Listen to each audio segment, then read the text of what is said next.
میرے دوستو عزیزو، بے اصولی کرنا اتنی بڑی بے اصولی نہیں ہے جتنی بڑی بے اصولی کرنے والوں سے نفرت کرنا ہے۔ مجھے ان لوگوں پر تعجب ہے جو بے اصولی کرنے والوں سے لڑ کر خود سب سے بڑی بے اصولی کر رہے ہیں۔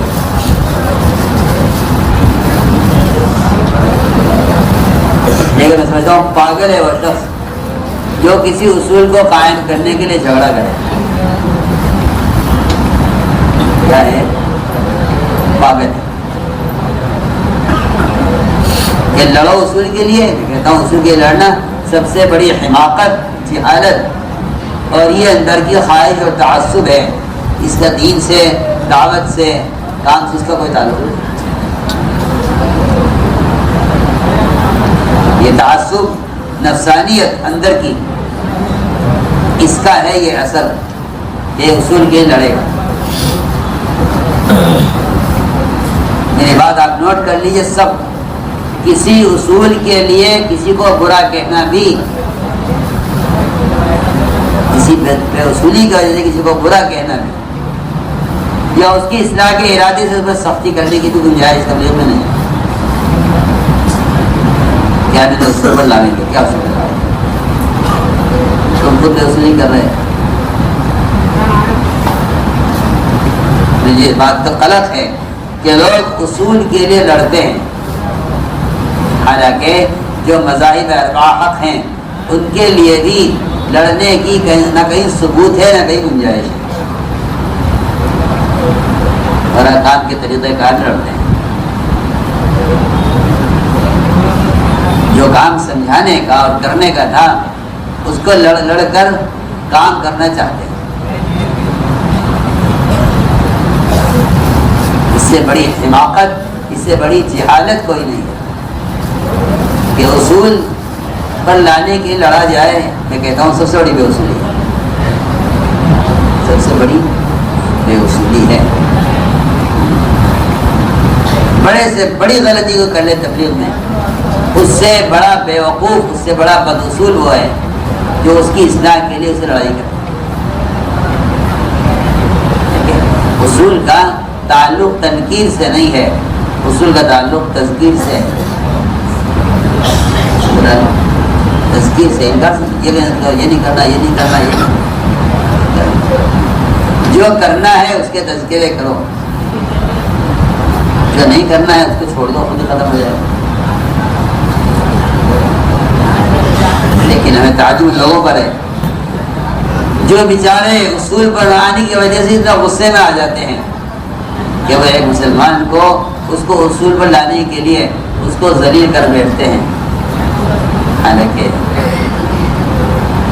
اللہ کے یا تو شاید اپنی اجتہادی غلطی کی وجہ سے بخش بھی دیا جائے اور اجر بھی دیا جائے۔ اور لڑنے والوں کے لیے آخرت میں سوائے اس بے حرمتی کا اور کسی مسلمان کو ذلیل کرنے کا جواب دینا پڑے گا جو کسی کو اصول پر لانے کے لیے اس کی بے احترامی کر رہے ہیں۔ اس لیے صحابہ کرام کی صفت یہ تھی کہ وہ گناہ سے تو نفرت کرتے تھے، گناہ گار سے نفرت نہیں کرتے تھے۔ کسی گناہ سے نفرت اور گناہ گار سے نفرت۔ اور یہاں گناہ سے چھوڑیے، یہاں کوئی اگر بے اصولی کر لے تو اس سے نفرت کرتے ہیں، حالانکہ گناہ گار سے بھی نفرت کرنے کی گنجائش نہیں ہے، گناہ گار سے بھی نفرت کرنے کی گنجائش نہیں ہے۔ گناہ گار سے بھی نفرت نہیں کر سکتے جو اللہ کا حکم توڑ رہا ہے، جو آپ کو اصول توڑ رہا ہے اس سے نفرت کر رہے ہیں، جو اللہ کا حکم توڑ رہا ہے اس سے بھی نفرت نہیں کرنی ہے۔ اللہ کا حکم توڑ رہا ہے اس سے بھی نفرت کی گنجائش نہیں ہے، اور آپ اس سے نفرت کر رہے ہیں جو اصول توڑ رہا ہے۔ ایک دوسرے کا پہ تہمتیں لگانا، ایک دوسرے کے گربان پکڑنے اور ایک دوسروں پر زیادتی کرنا کہ یہ بے اصولی کر رہے ہیں۔ ارے تو تجھ سے بڑی بے اصولی کر رہا۔ کسی اصول کی اصلاح کا اور کسی غلطی کے صحیح کرنے کا پہلے سنت طریقہ معلوم کرو کیا ہے۔ چلیے پہلی شرط یہ ہے کہ آپ غلطی کرنے والے سے پہلے محبت پیدا کریں. اگر آپ یہ نہیں کر رہے ہیں تو آپ اصلاح کا کام اللہ آپ سے نہیں لیں گے. آپ اتجا کوشش کریں. پہلی شرط کرنے والے سے محبت پہلے کریں. انبیاء علیہ السلام جن کفار کی طرف مبعوث کیے جاتے تھے ان کی محبت اپنے دل میں، اپنی محبت ان کے دل میں، پہلے اللہ سے مانگتے تھے. آپ کہاں سو رہے ہیں؟ انبیاء علیہ السلام جن کفار کی طرف مبعوث کیے جاتے تھے پہلے ان کی محبت اپنے دل میں، اپنی محبت ان کے دل میں اللہ سے مانگتے تھے. اس کے بعد دعوت دینے جاتے. آپ پڑھیے، آپ کو احساس ہی نہیں ہے اس کا. کسی بستی میں داخل ہونے کی جو دعا پڑھی جاتی ہے اسلامی کیا ہے؟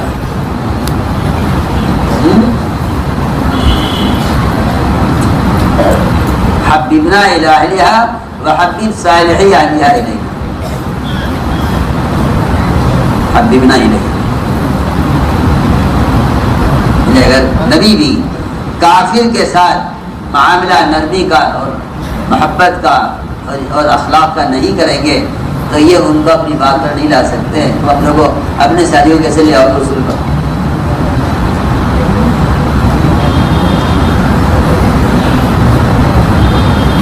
اس لیے ہم عرض کر رہے ہیں کہ صحابہ کی صفت تھی ہے کہ وہ نفرت کرتے تھے گناہ سے، گناہ گار سے نہیں. ایک بات. دوسری بات یہ ہے کہ آپس کی اجتماعیت جب ہو سکتی ہے جب سینے ایک دوسرے کی طرف سے صاف ہوں. سینے صاف نہیں ہیں تو آپ کو ان کے اصول بے اصولیاں معلوم ہوں گی. سینے صاف ہیں تو آپ ان کی بے اصولیوں کو بھی درگزر کر دیں گے. کیا ہے کوئی بات نہیں.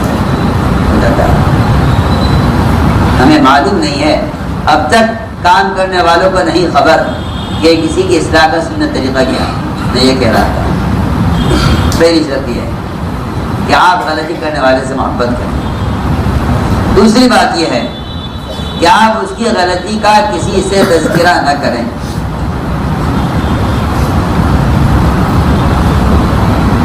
تیسری بات یہ ہے کہ آپ اللہ تعالی سے اس کی اصلاح کے لیے خوب دعائیں مانگتی ہیں. اور چوتھی بات یہ ہے کہ آپ صرف اس سے جا کر ایک مرتبہ یہ کہیں کہ یہ غلط ہو رہا ہے، اس طرح ہونا چاہیے. بس اس سے آگے آپ کا کام نہیں. ایک مرتبہ آپ اسے کہہ دیا کہ یوں ہونا چاہیے. بس اس سے زیادہ آپ کی ذمہ داری نہیں. اگر آپ اس سے آگے کام کر رہے ہیں تو آپ فساد چاہتے ہیں، اصلاح نہیں کرتے. اور یہ چار شرطیں جو میں نے عرض کی ہیں اگر نہیں ہیں آپ کے اندر تو آپ اصلاح نہیں چاہتے، آپ فساد چاہتے ہیں. یہ آپ کے اندر کی نفسانی خواہش ہے جو ایک آدمی کی اصلاح پر آپ کو ابھار رہی ہے. اچھی طرح سمجھ لو سب.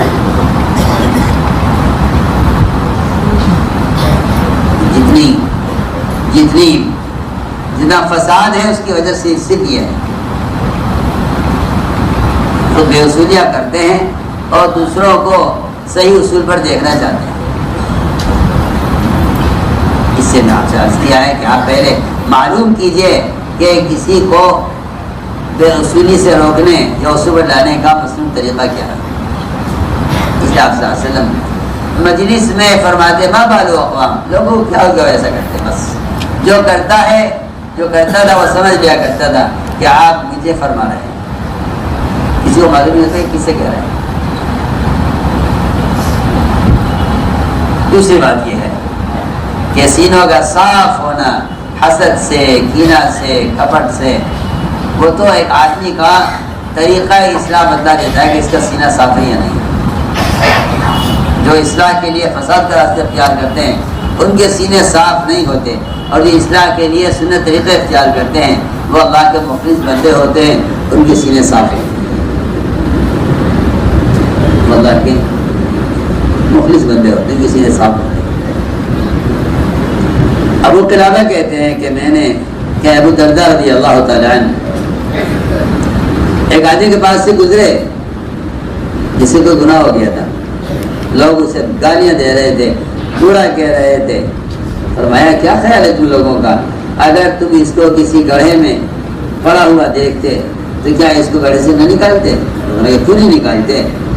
اس کی جان بچاتے ہیں، اسے نکالتے گڑھے سے. فرمایا بس اس کو برا مت کہو، اپنے بھائی کو برا مت کہو، اللہ کا شکر ادا کرو کہ اللہ نے تمہیں اس گناہ سے بچایا ہوا ہے. لوگوں نے کہا کہ اے ابو درداء، کیا آپ اس آدمی سے نفرت نہیں کرتے حالانکہ گناہ کرتا ہے؟ فرمایا کہ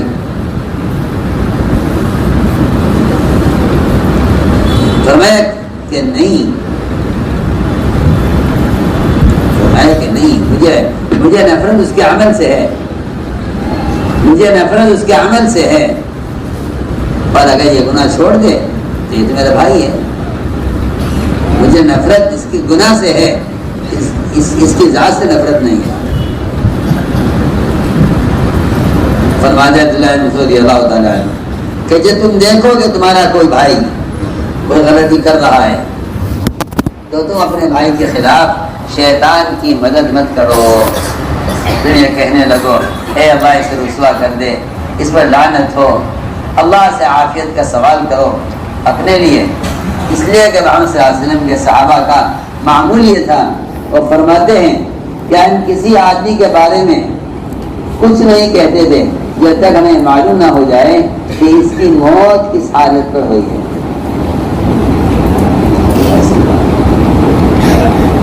آپ کو تو معلوم نہیں کہ ایک آدمی کا اللہ کے کیا مقام ہے، آپ تو اس کی ظاہری بے اصولی پر اس کو اٹھا کر گالی دے دیتے ہیں اور اس کے ساتھ زیادتی کر بیٹھتے ہیں.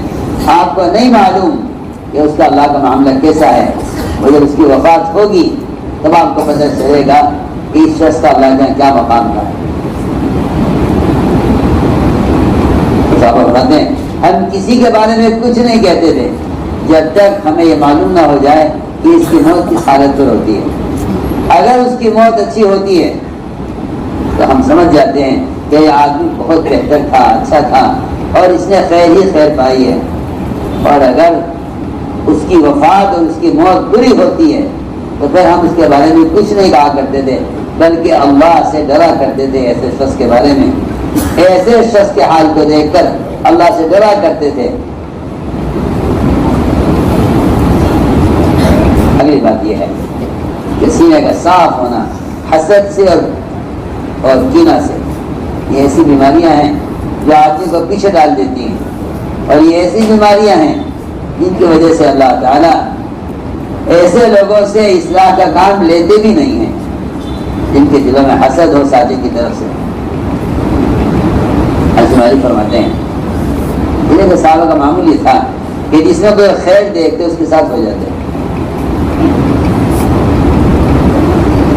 چنانچہ آپ بیٹھے ہوئے تھے صحابہ کے ساتھ، آپ نے فرمایا تمہارے سامنے بھی جنتی آدمی ظاہر ہونے والا ہے. انصار میں سے ایک صحابی، وہ وضو کر کے آ رہے تھے، داڑھی سے پانی ٹپک رہا تھا، جوتے اپنے بائیں ہاتھ میں لٹکائے ہوئے تھے. اگلے دن وہ پھر فرمایا ابھی تمہارے سامنے جنتی آدمی آنے والا ہے. یہی آئے دوبارہ اسی حالت پر آئے. تیسرا دن پھر اعلان ہوا کہ ابھی تمہارے سامنے جنتی آدمی آنے والا ہے. اسی دن یہی آئے اسی حالت پر آئے. آپ صلی اللہ علیہ وسلم اٹھ کر چلے گئے تو عبداللہ بن عمرو عاص رضی اللہ تعالیٰ عنہ حضرت سعد کے پیچھے پیچھے ہو گئے.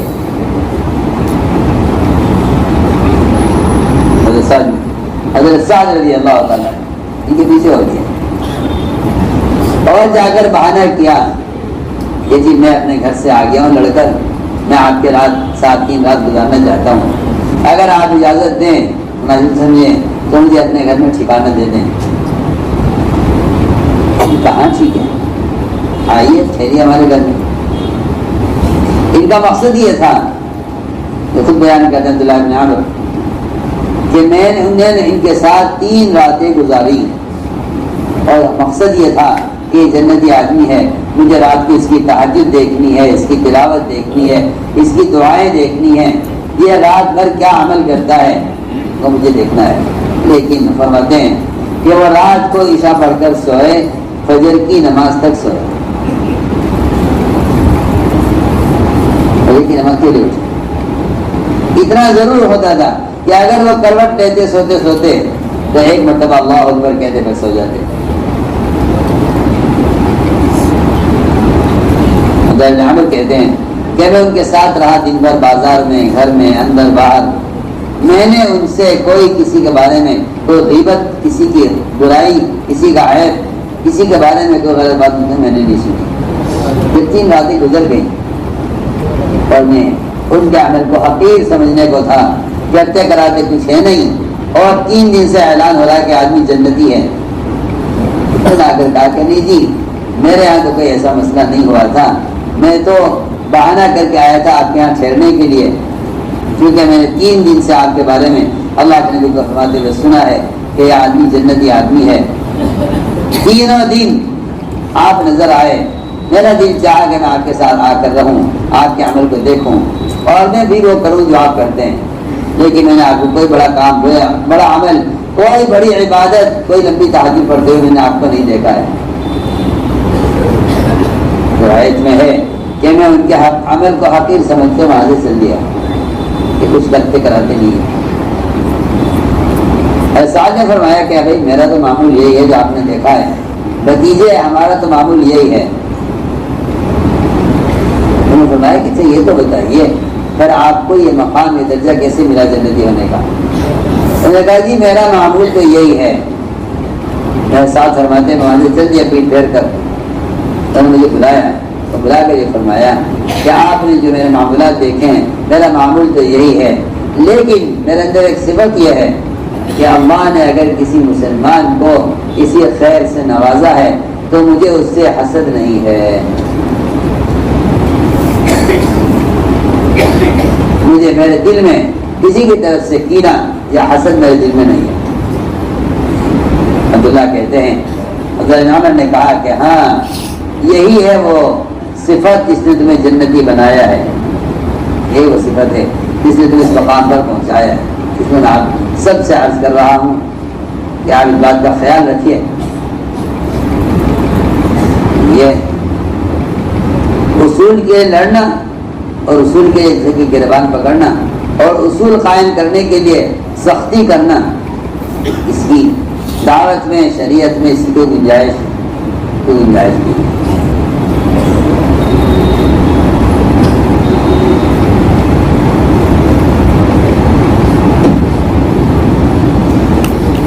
اللهم صل على سيدنا مولانا محمد وعلى آل سيدنا مولانا محمد كما صليت على إبراهيم وعلى آل إبراهيم إنك حميد مجيد۔ ربنا ظلمنا أنفسنا وإن لم تغفر لنا وترحمنا لنكونن من الخاسرين۔ اللهم إنا نستغفرك ونتوب إليك، اللهم إنا نستغفرك ونتوب إليك۔